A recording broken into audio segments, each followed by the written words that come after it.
اعوذ باللہ من الشیطان الرجیم بسم اللہ الرحمن الرحیم۔ اب یہ قرآن مجید کی طویل ترین آیت آ رہی ہے، آیت دین۔ کوئی قرض کا معاملہ ہے، کوئی قرض کا معاملہ ہے کہ آپ نے کسی کو قرض دیا، یا کوئی کاروباری معاملہ ہے، اشتراک ہے جس میں کہ جو بھی ہوگا بعد میں نتائج نکلیں گے۔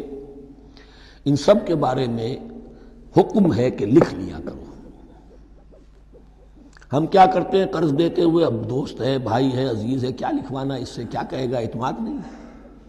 کاروبار شروع ہو گیا، زبانی باتیں کر لی، اس کے بعد رو رہے ہیں، چیخ رہے ہیں، چلا رہے ہیں۔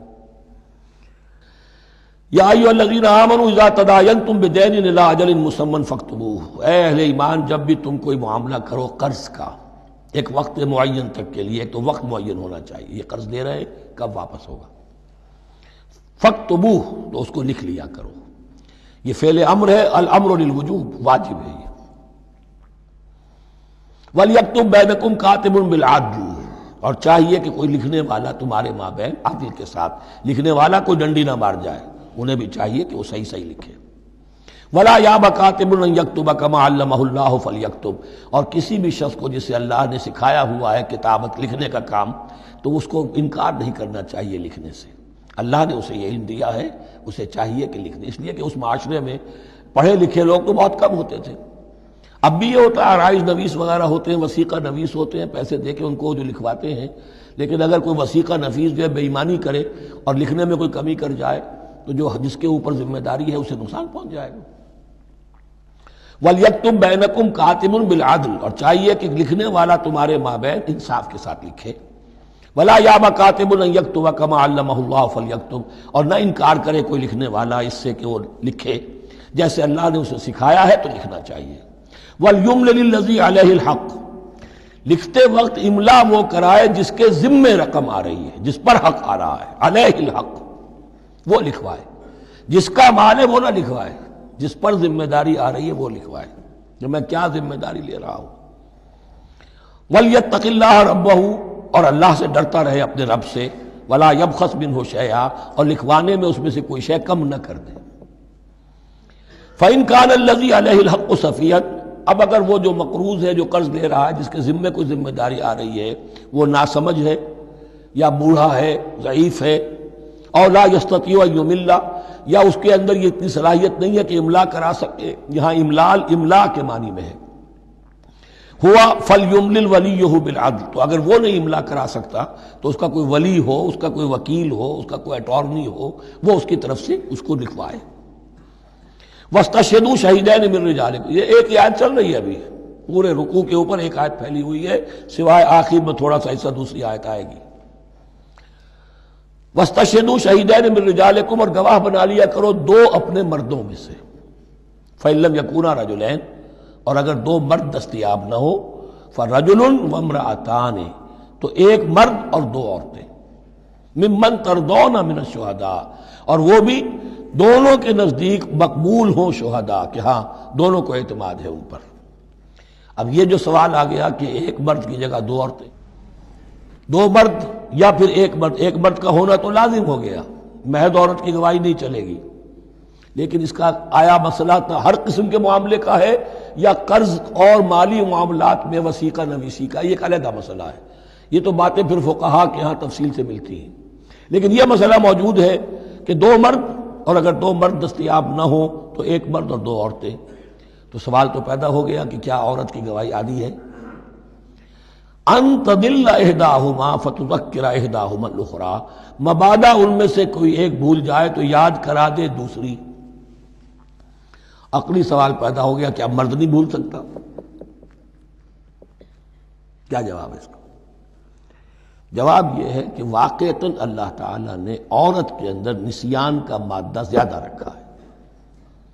الا یعلم من خلق وهو اللطیف الخبیر، کیا وہی نہ جانے گا جس نے پیدا کیا ہے؟ اس نے پیدا کیا ہے، وہ جانتا ہے۔ نسیان کا مادہ کیوں زیادہ رکھا یہ بھی سمجھ لیجیے، عقلی بات ہے، منطقی بات ہے۔ She has to play the role of number 2، اسے مرد کے تابع رہنا ہے۔ جو نمبر 2 ہوتا ہے اس کے اوپر، اس کے کبھی احساسات کے اوپر، کبھی جذبات کے اوپر کوئی نہ کوئی کوفت، کوئی قدورت آتی ہے۔ اور اس میں اللہ تعالیٰ نے ان کا سیفٹی والو رکھا ہوا بھول جانا. اگر بھولنا نہ ہو، یاد ماضی عذاب ہے یا رب چھین لے مجھ سے حافظہ میرا. یہ نسیان جو ہے یہ بھی ایک بہت بڑی نعمت ہے، ورنہ تو کوئی صدمہ دل سے اتری نا، کوئی غصہ کبھی ختم ہوئی نا. تو بھولنے کا معاملہ یہ سیفٹی ویلو اللہ نے عورت میں زیادہ رکھا ہے، اس لیے کہ اسے مرد کے تابع ہو کر رہنا ہے، اور جب تابع ہو کر رہنا ہے تو اسے زیادہ اس کے احساسات پہ، جذبات پر زیادہ مواقع آئیں گے کہ اس کو کچھ زخم پہنچے. اس کے لیے یہ سیفٹی ویل کے نسیان ہے، یہ زیادہ رکھ دیا گیا ہے. ان تضل احداہما فتذکر احداہما الاخری. اب یہ کہ اگر یہ بات سمجھ میں نہ آتی تب بھی اللہ کا حکم ہے ماننا ہے. اگر فسک کیپٹل اور فلوئڈ کیپٹل کا فرق سمجھ میں نہیں آتا تب بھی بے حلال ہے، ربا حرام ہے. اللہ خیر صلی اللہ احل اللہ البیع وحرم الربا. لیکن اگر حکمت سمجھ میں آ جائے تو نور علی نور. ولا یاب الشہداء اذا ما دعوا. اور نہ انکار کریں گواہ جب کہ ان کو بلایا جائے. اب گواہی کے لیے بلایا جائے تو گواہ نہیں آ رہے، نخرہ کر رہے، نہیں، ان کو آنا چاہیے. جو اللہ کی کوئی گواہی جو ہے اگر چھپائی ہے تو بہت بڑا ظلم ہے. ولا تسأموا. اور اس سے تھکو مت، کسل مت کرو، سستی مت کرو. ان تکتبوہ کہ تم لکھو اسے صغیراً اور کبیراً، چاہے چھوٹا معاملہ ہو چاہے بڑا ہو. الی اجلہ ہی، وقت معین کے لیے. اتنا قرض دے رہا ہوں، اتنے وقت میں آپ نے مجھے لوٹانا ہے. اس کے بعد آپ بڑھا سکتے ہیں، آپ دیکھ سکتے ہیں، اسے مزید مہلت دے سکتے ہیں. ایسے ہی حالات ہیں تو آپ معاف بھی کر سکتے ہیں. لیکن یہ کہ جب لکھنا ہے، حکم دیا جا رہا ہے تو اس میں اجل معین ہو، الی اجلہ ہی. اور اس میں چھوٹے بڑے کی تفریق نہ کرو، چاہے چھوٹا مسئلہ بڑا لکھ لو. ذالکم اقسط عند اللہ. یہ اللہ کے نزدیک بھی زیادہ مبنی بر انصاف ہے. واقوم للشہادہ. اور گواہی کے لیے زیادہ قوی ہوگا اور زیادہ درست ہوگا. لکھی ہوئی شے ہوگی تو اب معاملہ جو ہے بہت واضح رہے گا، ورنہ زبانی یادداشت کے اندر کہیں کہیں جو ہے تعبیر ہی میں فرق ہو جاتا. وعدنا اللہ ترتابوا. اور یہ اس کے بہت قریب ہے کہ تم بھولو گے نہیں. الا ان تکون تجارۃ حاضرۃ تدیرونھا. الا یہ کہ کوئی لین دین ہو، تجارت ہو جو حاضر ہوتی ہے دست بدست. آپ نے سودا دیا، اس نے پیسے دے دیے. اب کیش بھی وہ دے دیجئے یا آپ دینا چاہیں تو، ورنہ یہ شریعت میں لازم نہیں ہے. اگر ایسا دست بدست کا معاملہ ہے تو پھر یہ ہے کہ وہ تو ہو گیا ایکسچینج. وہ مال جو ہے دکاندار نے مال دیا، آپ نے پیسے دے دیے، اس کے لکھنے کی ضرورت نہیں ہے. الا ان تکون تجارۃ حاضرۃ تدیرونھا بینکم. تو اگر وہ تجارت ہو کہ نقد تمہاری چلتی ہے، آپس میں لین دین ہو رہا ہے، فلیس علیکم جناح الا تکتبوھا. تو کوئی حرج نہیں ہے تم پر کہ اسے نہ لکھو. واشہدوا اذا تبایعتم. اور گواہ بنا لیا کرو جب کوئی مستقبل کا سودا کرو. یہ بیع سلم جو ہوتی ہے یہ مستقبل کا سودا ہے، قرض کا سودا ہے. بیع سلم بھی ایک طرح کا قرض ہے.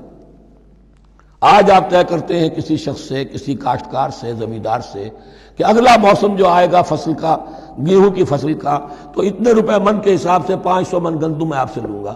یہ بیع سلم کہلاتی ہے، اور اس میں لازم ہے کہ پوری قیمت ابھی ادا کر دیں. لیکن اس میں بھی کہ اس وقت آپ کو اتنی گندم دینی ہے، اس کو لکھوا لو اور اس پر 2 گواہ بنا لو.